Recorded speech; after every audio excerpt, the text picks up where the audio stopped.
Hello class, welcome to lead school online class. तो हम आज अपनी MOI की जो आखिरी कविता है, बच्चे काम पर जा रहे हैं, यह कविता को हम पढ़ेंगे। अपनी अपनी टेक्स्ट बुक ओपन कीजिए और कविता के भावार्थ की ओर ध्यान दीजिए। ओके, तो पहला स्टांजा पढ़ती हूँ मैं और आप ध्यान दीजिए। कोहरे से ढकी सड़क पर बच्चे काम पर जा रहे हैं सुबह सुबह, यानी बच्चे काम पर जा रहे हैं। कविता का कविता का नाम पढ़ने के बाद ही समझ में आता है और चित्र को देखकर समझ में आता है। जो छोटे छोटे बच्चे हैं, जो अभी उनकी खेलने कूदने की उम्र है, उनकी पढ़ने लिखने की उम्र है, इस उम्र में वह काम कर रहे हैं। किस लिए? अपने पेट को पालने के लिए, पेट भरने के लिए। प्रस्तुत पंक्तियों में कवि राजेश जोशी जी ने हमारे समाज में मौजूद बाल मजदूरी की समस्या को दिखाया गया है और हमारा ध्यान इस समस्या की ओर आकर्षित करने की कोशिश की है। कवि ने कविता की प्रथम पंक्तियों में ही लिखा है कि बहुत ही ठंड का मौसम है, यानी जाड़ा, कोहरे यानी ठंडी कोहरे और धुंध भी होता है, जो फोग हैज़ भी होता है, जो सुबह सुबह कोहरे होते हैं। तो कोहरे किस कारण होते हैं ज़्यादा? तो ज़्यादा ठंडी के कारण वह कोहरे हो जाते हैं। सुबह सुबह ठंडी के मौसम में हम ज़्यादा इसे पाते हैं। तो सुबह सुबह का वक्त है, चारों तरफ कोहरा छाया हुआ है, यानी अति ठंडी की वजह से सड़कों भी कोहरे से ढकी हुई है, यानी सड़क भी नज़र नहीं आ रही है रास्ते में, इतने वह कोहरे हुए हैं। परंतु इतनी ठंड में भी यह छोटे छोटे बच्चे कहाँ जा रहे हैं? वह बच्चे कोहरे से ढकी सड़क पर चलते हुए अपने अपने काम पर जाने के लिए मजबूर है, क्योंकि उन्हें अपनी रोज़ी रोटी का इंतज़ाम करना है। यानी हमें रात के समय जो खाने के लिए रोटी होती है, रोटी के लिए हमें पैसे लगते हैं, तो उस पैसों के लिए हमें क्या करना है? तो हमें काम पर जाना होता है, उन्हें रोजी रोटी का इंतज़ाम करना है। कोई बच्चा कारखाना में मजदूर है, तो कोई चाय की दुकान में काम करने लगा है के लिए मजबूर है। जबकि इन बच्चों की उम्र में तो अभी क्या करने की है? खेलने कूदने की उम्र है। लेकिन वे क्या कर रहे हैं? सुबह सुबह कोहरे में यानी ठंड में वह कहाँ जा रहे हैं? तो यह बच्चे काम पर जा रहे हैं। तो देखो, हम आगे पंक्ति पढ़ेंगे। बच्चे काम पर जा रहे हैं, हमारे समय की सबसे भयानक। तो बच्चे काम पर जा रहे हैं, हमारे समय की सबसे भयानक पंक्ति है। यह भयानक है, इसे विवरण की तरह लिखा जाना चाहिए, इसे सवाल की तरह।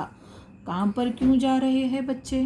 तो यहाँ पर प्रश्न करे हैं हमें कि जो इन पंक्तियों में कवि ने समाज के व्याप्त बाल मजदूरी जैसी समस्या पर चिंतन करते हुए कहा है कि हमारे समय की सबसे भयानक यह बात है कि छोटे छोटे बच्चों को काम पर जाना पड़ रहा है।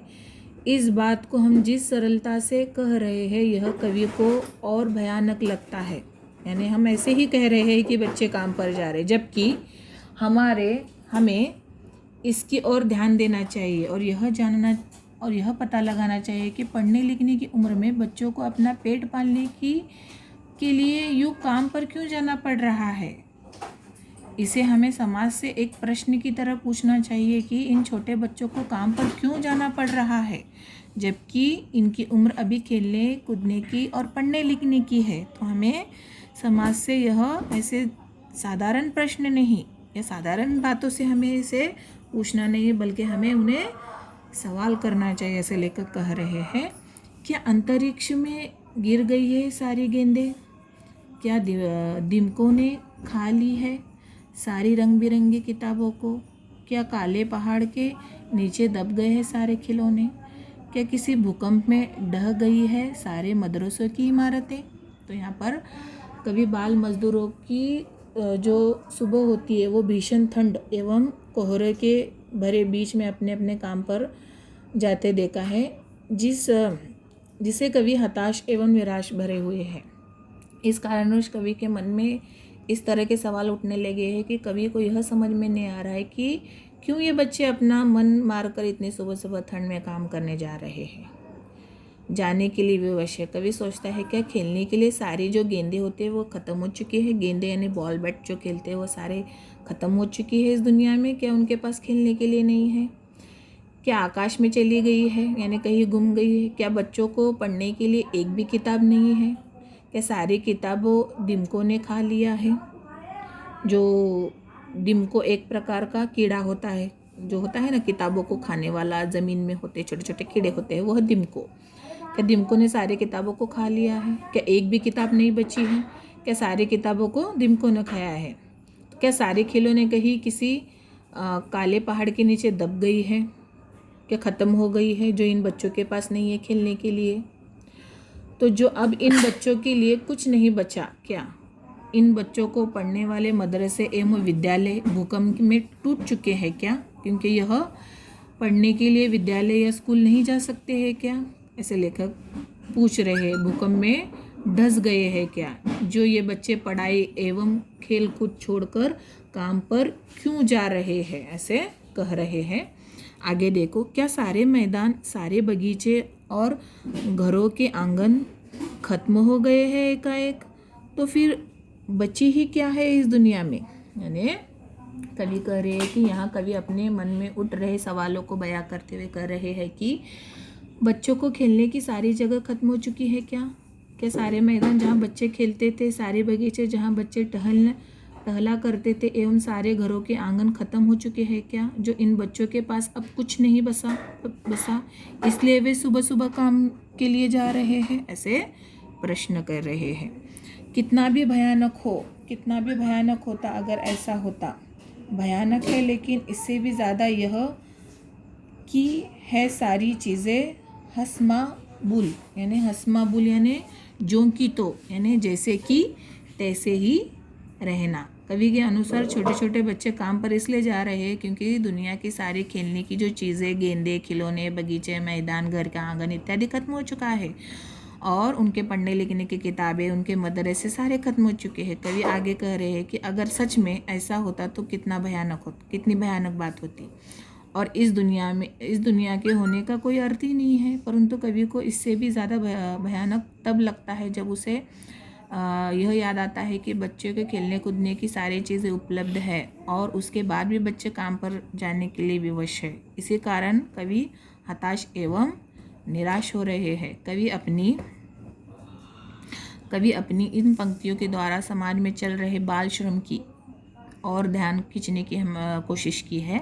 कवि के अनुसार बचपन में खेलना कूदना, पढ़ाई लिखना एवं बच्चों के विकास का समय होता है। उस वक्त उन पर कोई बोझ या जिम्मेदारी नहीं होनी चाहिए। आगे देखो लास्ट पंक्ति, पर दुनिया की हजारों सड़कों से गुजरते हुए बच्चे, बहुत छोटे छोटे बच्चे काम पर जा रहे हैं। कवि की सोच यह थी कि दुनिया में स्थित सभी खेलने कूदने की जगह एवं चीज़ें खत्म हो गई और इसलिए बच्चे काम पर जा रहे हैं। लेकिन जब वह देखते ही है कि ये सारे चीज़ें एवं जगह दुनिया में भरी पड़ी है, बहुत सारे खेलने की जगह है, मैदाने हैं, सभी वस्तुएं हैं बच्चों के लिए, तब उनमें चिंता घर कर जाती है क्योंकि उन्हें यह समझ में नहीं आता है कि इन सारी चीज़ों के मौजूद होने के बाद भी आखिर क्यों छोटे छोटे बच्चे दुनिया की हज़ार सड़कों से चलकर अपने कामों पर जाने के लिए विवश है। इसलिए उन्होंने हमारे सामने यह प्रश्न उठाया है कि काम पर क्यों जा रहे हैं बच्चे, यानी वह हमसे प्रश्न कर रहे हैं कि बच्चे इतने छोटे हैं, खेलने कूदने की उनकी उम्र है, फिर भी वह कहाँ काम पर क्यों जा रहे हैं। तो आपको क्या करना है, यह कविता सुंदर हस्ताक्षर में आपको लिखना है और इसके प्रश्न उत्तर मैं लिखकर ग्रुप में अपलोड करूँगी। आप भी अपने नोटबुक में सुंदर हस्ताक्षर में लिखिएगा।